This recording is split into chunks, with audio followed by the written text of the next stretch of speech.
Madam Catalan, dadagdagan ko yung pagka-nervyos mo. Yung mga matataas sa inyo, ang testimony nila, hindi po sila nakakatanggap. Pero here you are, the head of the accountant division, nakatanggap po kayo. Ano po ang meron kayo? Kasi ako, ang tingin ko, dahil ikaw ang head ng accounting division, kagaya ng maging head ng budget o mga head ng treasurer, it is your position. Kasi yung liquidation at saka clearing, dumadaan palagi sa inyo sa inyong mga opisina. Di ba? 36 years. Yes, Your Honor. If that money is part of the confidential fund, then you will be implicated for a possible case of malversation. But if that money is part of the personal money of the Vice President, please understand that the mere act of receiving money, you being in the government, already constitute a violation of the law. Enzo Recto, kalaban ang katiwalian at kasinungalingan, kakampi sa katotohanan at kabutihan.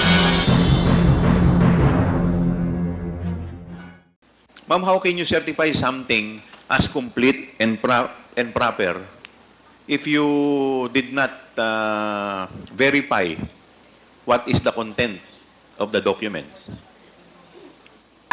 Sir, it is a standard procedure that every liquidation document should be covered by a signed No, but liquidation. that is common sense eh. Yes, sir. Paano po kayo magse-certify ng isang dokumento na complete and proper nang hindi nyo nakita? Hindi po ba kayo nagtaka na nagse-certify kayo ng isang dokumento na complete and proper pero hindi nyo naman nakikita yung laman ng loob?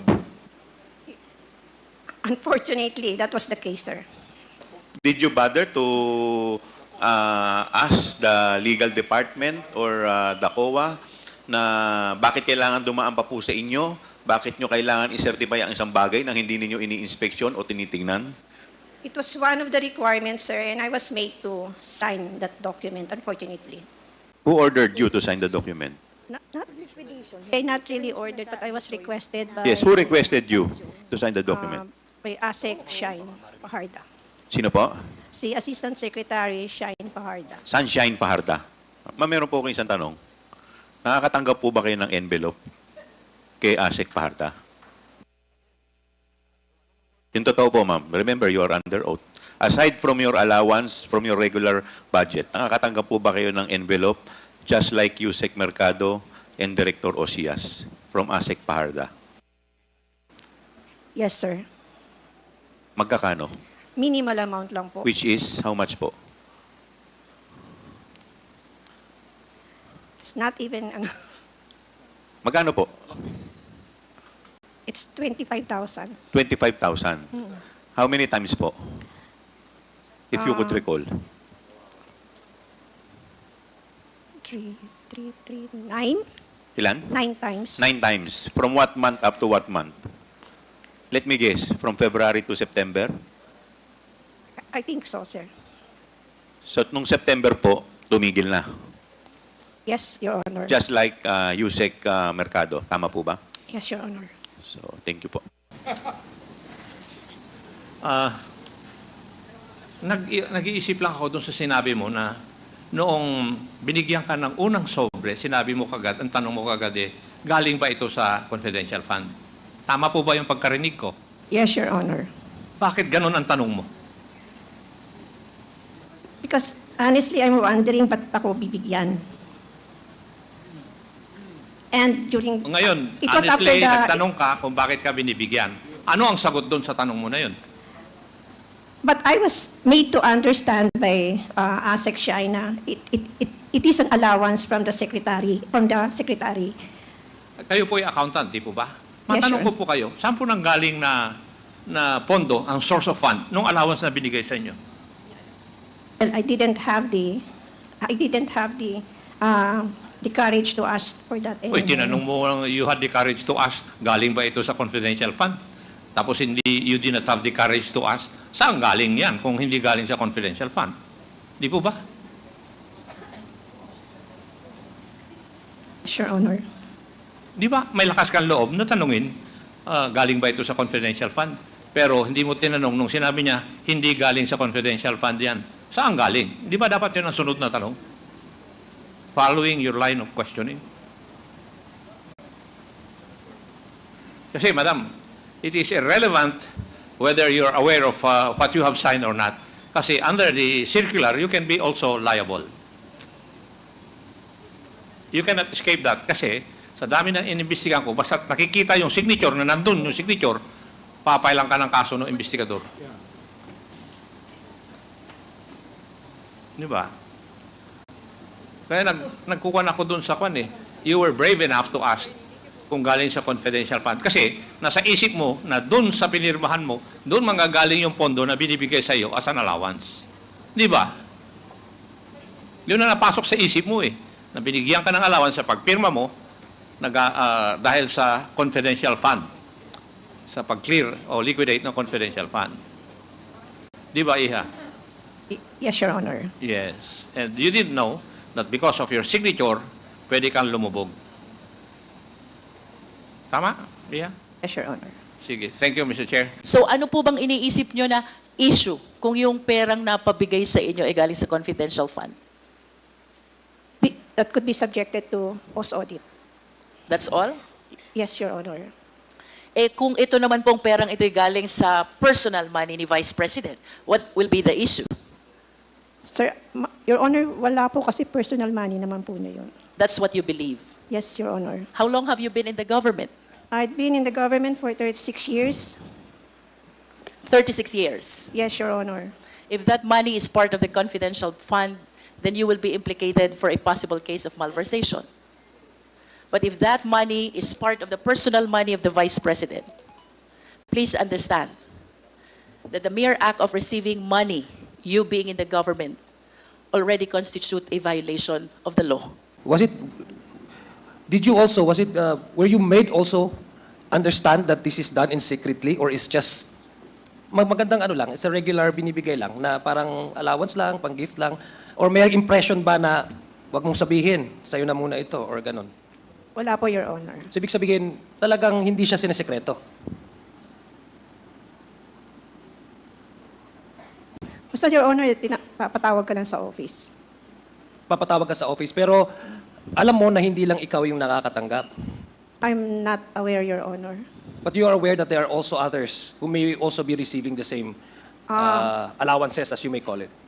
Siguro nasa isip ko lang na I'm not the only one, pero I didn't bother to know kung sino pa, or I didn't, because I was discreet lang siya.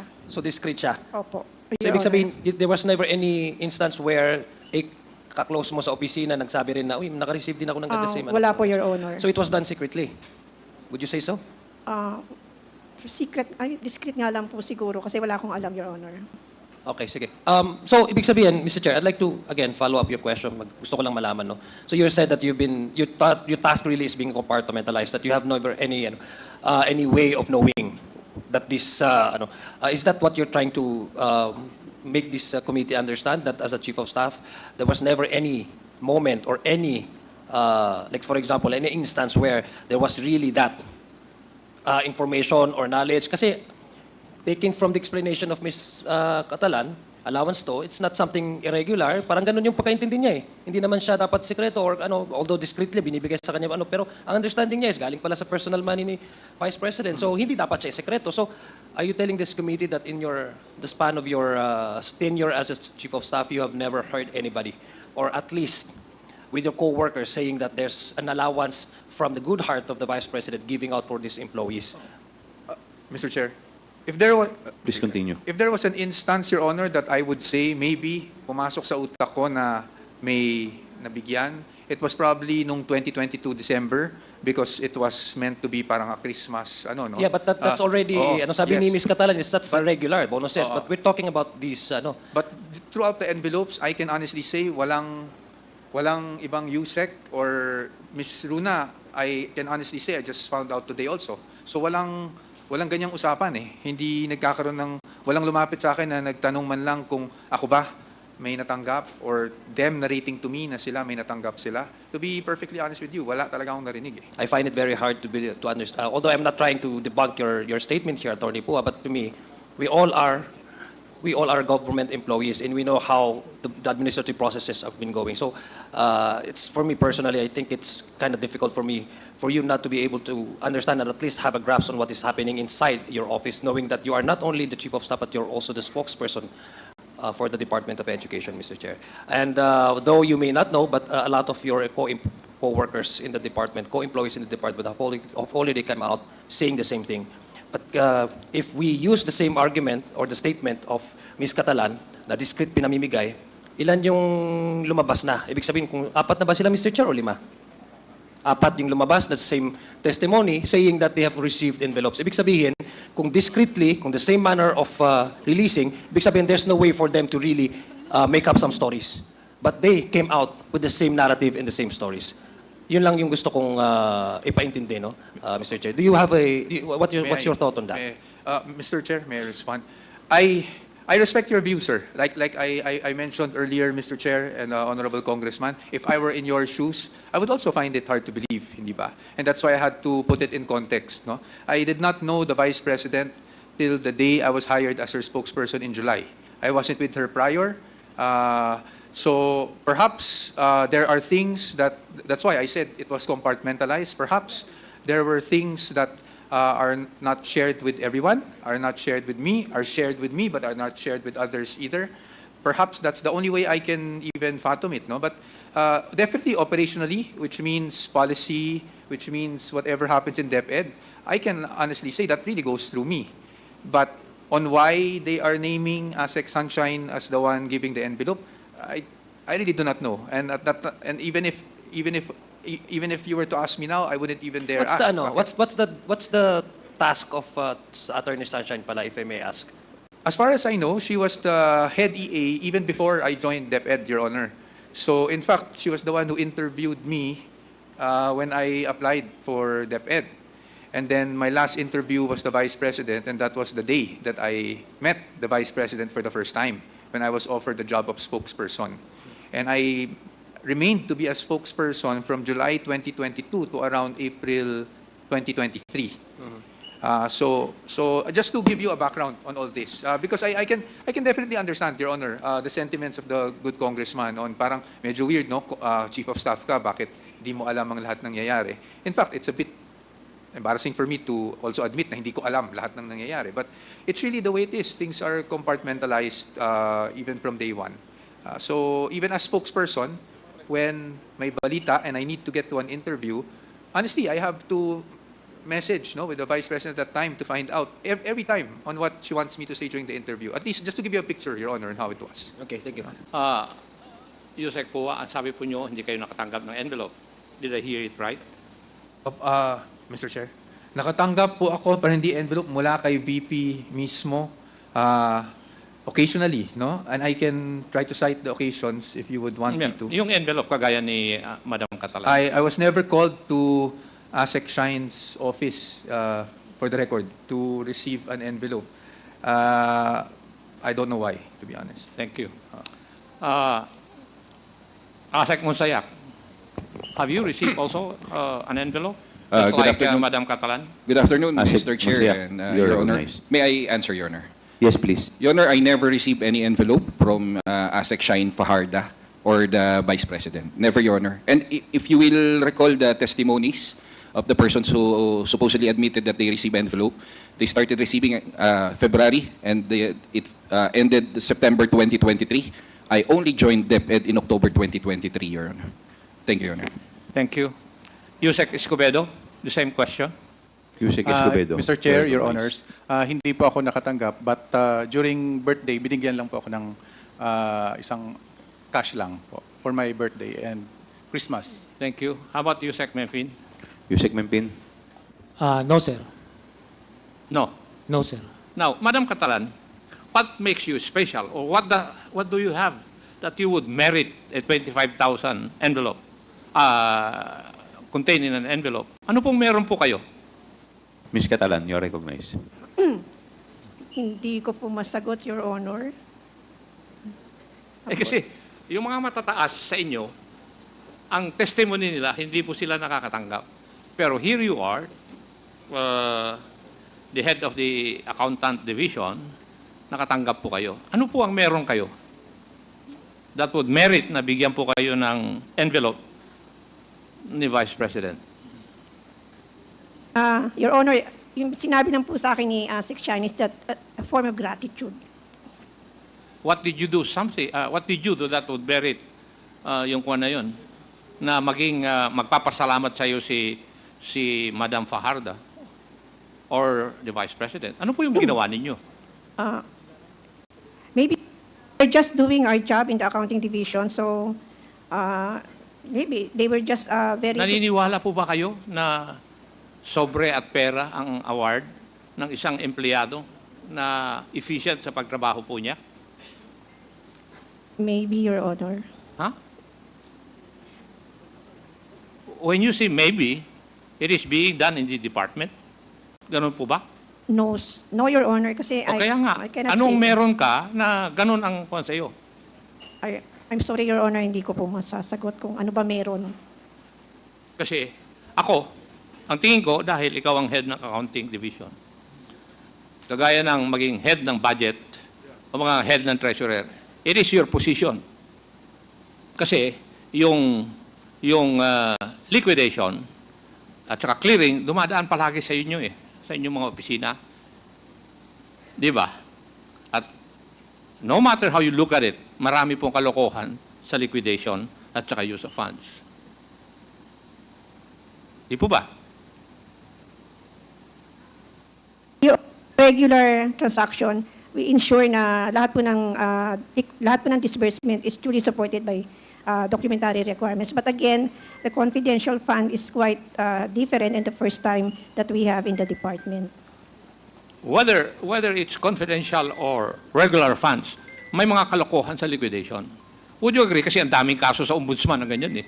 So it's happening.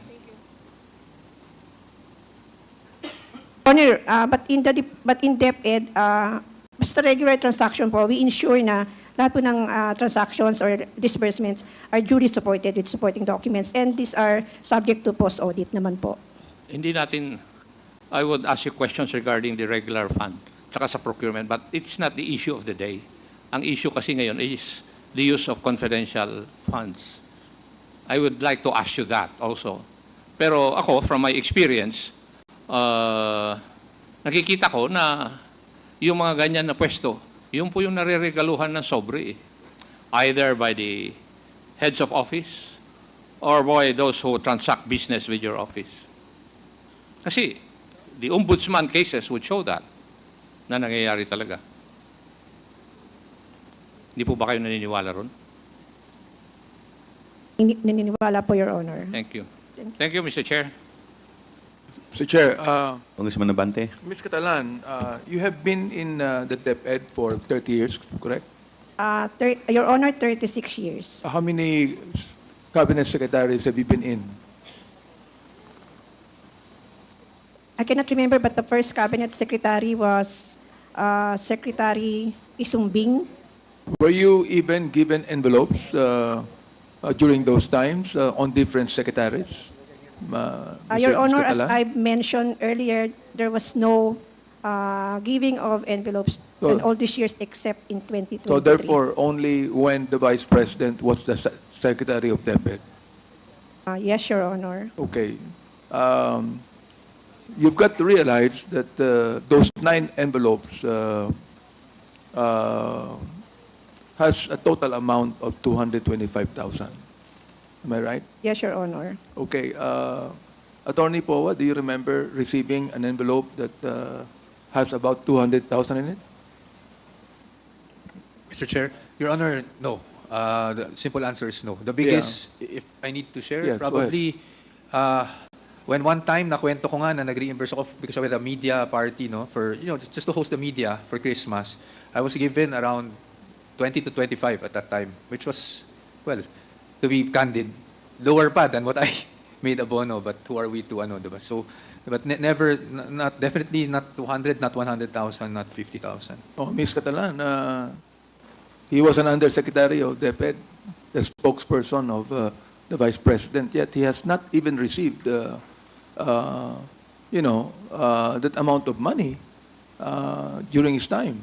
I would even guess that Yusek Escobedo and Yusek Mempin, who have received gifts, no, during your birthdays and Christmas, for example, you have not received that much, have you? No, Your Honor, Mr. Chair. No. Yusek Escobedo? No, Your Honor. So hindi po ba kayo nakakahalata na Miss Catalan na napakalaki ng natanggap ninyo for, those 9 envelopes? More than all of this USEC here that have a higher position than you have? No, Your Honor, kasi I do not have any information or I'm not aware that nakakatanggap or sino yung nakakatanggap at hindi. Bunyog, bunyog, halikan na kasama ka. Bunyog, kapag buklod ay may pag-asa. Luzon, Visayas, Mindanao, isa ang pananaw. Sa bagong Pilipinas ang bunyog isisigaw. Bunyog.